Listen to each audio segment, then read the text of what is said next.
Tehran, Iran. The most significant protests in 8 years are rocking Iran, with state media reporting Monday that at least 12 demonstrators have been killed and a police spokesman saying one officer was fatally shot. Hundreds of people have been arrested and activists have taken the rare step of publicly criticizing the country's religious leaders. Iran's reformist president Hassan Rouhani appeared to acknowledge the seriousness of the protests Monday when he tweeted that the authorities must pay attention to the people's demands. What's happening? The protests started out as local rallies against Iran's economic problems but have since spread in both geography and scope. Iranians last week took to the streets of Mashhad, the country's second-largest city, in protest at high inflation and the rising prices of everyday goods. This frustration is hardly new. Many people expected their financial situation to improve after Iran signed a nuclear deal in 2015 with the US and 5 other world powers. The country agreed to limit its uranium enrichment in exchange for sanctions being lifted. The economy has improved, but there is widespread anger that the benefits have not trickled down to ordinary citizens. The demonstrations spread to Tehran on Saturday, with people chanting anti-government slogans and tearing down political posters. An image grab taken from a handout video released by Iran's Mehr news agency reportedly shows a group of men walking down a street in Tehran on Saturday. Mehr News AFP Getty Images. The next day, officials said that 2 protesters had been shot dead overnight in the western city of Doraud. Authorities denied they were killed by police, instead blaming foreign agents and terror groups for the deaths. State TV reported Monday that another 10 people had been killed during clashes. Some armed protesters tried to take over some police stations and military bases but faced serious resistance from security forces, State TV reported, according to Reuters. What started as an isolated economic grievance appears to have morphed into a wider expression of dissatisfaction with the government. I think it's far more serious than we anticipated a few days ago, said Sanam Vakil, an associate fellow at London's Chatham House think tank. How has the government reacted? Since the Islamic Revolution in 1979, Iran has been a religious conservative society where many aspects of public life, such as freedom of expression, the press and public assembly, are restricted.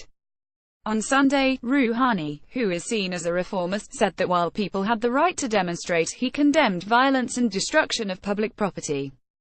Iranian officials have also partially blocked Instagram and the messaging app Telegram, which was used to distribute information and images of the protests.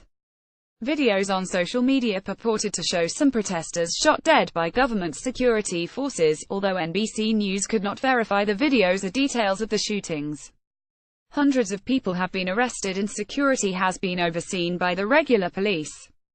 As yet neither Iran's feared volunteer militia force, known as the Basij, nor the Revolutionary Guard have not been deployed to crush the dissent. Whether it's going to happen slowly or more immediately, I think the government is going to start cracking down, said Vakil at Chatham House. We've already started seeing it. People have been killed, there have been arrests and curtailing access to the internet. And if people don't stop protesting, that will only increase. However, she also predicted that the government would have to offer some sort of carrot, perhaps in the form of economic concessions, alongside this stick. Over the weekend, Iran's hardliners, some of whom are critical of the more moderate Rouhani, took to the streets to defend the country's supreme leader, Ayatollah Ali Khamenei, and others in planned demonstrations of support for the regime.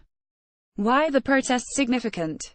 The unrest is the biggest public challenge to Iran's status quo since 2009, when a disputed presidential election saw millions take to the streets in what became the Green Movement. It is currently far smaller in scale than that event, and there are other significant differences. 8 years ago, it was more of a middle-class uprising, involving demonstrators who had livelihoods and would go to work the next morning after protesting the night before.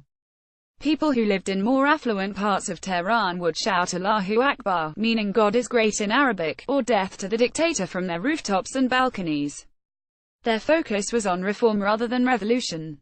Today, however, the middle classes do not appear to be participating in a similar way. The activists who are taking to the streets appear more working class, radical and provocative than in the past, and they don't appear to be chanting for any leader. There is an expression in Iran that says the knife has hit the bone. This is being used to describe these demonstrators who feel they have little left to lose. Also, unlike the Green Movement, today's activists are not chanting the names of any opposition leaders or wearing green bracelets in support of reforms. Without the unifying presence of a central figurehead or cause, it's really hard to see where this is headed, Vakil said. Rouhani, the current president, is also seen as more moderate than his predecessor in 2009, Mahmoud Ahmadinejad, something perhaps reflected in his statement this weekend permitting some criticism of the government.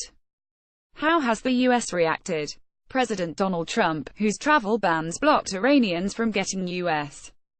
visas, reiterated his support for the protests Monday, tweeting that Iran was failing at every level and saying it was time for change. This follows other tweets expressing the same sentiment over the weekend. Big protests in Iran. The people are finally getting wise as to how their money and wealth is being stolen and squandered on terrorism. Looks like they will not take it any longer.